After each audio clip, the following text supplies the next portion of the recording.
നമുക്കൊരിക്കലും ഈശോയുടെ കരുണയോ അലിവോ യഥാർത്ഥ അർത്ഥത്തിൽ മനസ്സിലാക്കാൻ പറ്റില്ല. അത് നമ്മുടെ പ്രതീക്ഷയ്ക്കും അപ്പുറത്താണ്. ലൂക്കായുടെ സുവിശേഷത്തിൽ കുഷ്ഠരോഗി ഈശോയുടെ സൗഖ്യം ചോദിക്കുന്ന ഒരു രംഗമുണ്ട്. കുഷ്ഠരോഗി ഇത്രേ പറയുന്നുള്ളൂ, കർത്താവെ, അങ്ങയ്ക്ക് മനസ്സുണ്ടെങ്കിൽ എന്നെ ശുദ്ധനാക്കാൻ സാധിക്കും.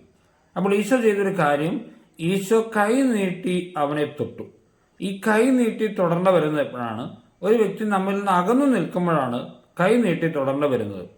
ഈ കുഷ്ഠരോഗി ഈശോയിൽ നിന്ന് അകലം പാലിച്ചു. കാരണം അന്നത്തെ നിയമം അനുസരിച്ച് ആരുടെയും അടുത്തേക്ക് വരാനോ ആരെയെങ്കിലും തൊടാനോ ഒരു കുഷ്ഠരോഗിക്ക് അവകാശമില്ല.